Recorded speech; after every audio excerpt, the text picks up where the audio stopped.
اے ایمان والو، اے لوگو، اپنے اس رب کی عبادت کرو جس نے تمہیں پیدا کیا ہے،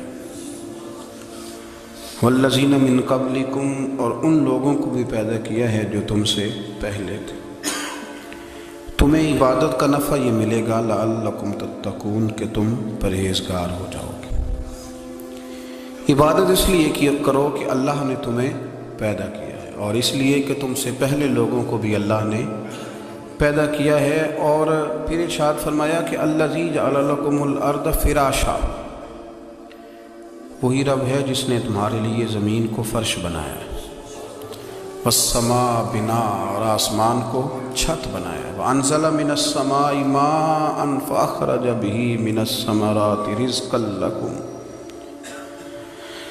زمین کو فرش بنایا، آسمان کو چھت بنایا، پھر آسمان سے پانی برسایا جس کے ذریعے پھل نکالے، اور وہ بھی کسی اور کے لیے نہیں، رزقا لکم، تمہارے رزق کے لیے، وہ بھی تمہارے رزق کے لیے۔ یہ ساری نعمتیں تمہیں دی ہیں، اب فلا تجعلوا للہ اندادا، اب تم اللہ کے ساتھ کسی کو شریک نہ بناؤ، وانتم تعلمون، اور تم جانتے بھی ہو، تمہیں خبر بھی، تمہیں پتہ ہے کہ عبادت اللہ کی کرنی چاہیے، تمہیں پتہ ہے کہ نماز پڑھنی چاہیے، تم جانتے ہو کہ نوافل ادا کرنی چاہیے، تمہیں پتہ ہے کہ سجدے آنکھیں بند کر کے جھوٹ کی زندگی جی کے، اپنے ساتھ بددیانتی کر کے، دھوکہ دے کے، اپنے آپ کو دائیں بائیں، اپنے آپ کو کہیں مصروف رکھ کے کچھ وقت ضائع تو کر لیتے ہو، پر تمہیں پتہ تو ہے نا کہ عبادت اللہ کی کرنی، تمہیں اس کی خبر ہے۔ فرمایا اس رب کی، دیکھیں نا، انسان پر اگر کوئی شخص نیکی کر دیتا ہے، احسان کر دیتا ہے، تو انسان اس کے سامنے پھر گردن نہیں اٹھا سکتا،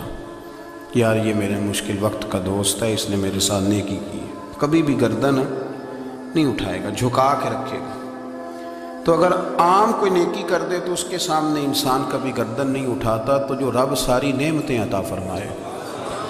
جو کہے کہ تیری تخلیق میں نے کی، تجھ سے پہلوں کو بھی پیدا میں نے کیا، تیرے لیے زمین کا بچھونا بھی میں نے بچھایا، آسمان کی چھت بھی میں نے لگائی، تیرے لیے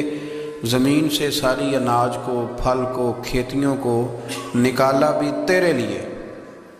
اب تو اس طرح کر کہ تو میری عبادت کر، تو میری بارگاہ میں جھک جا۔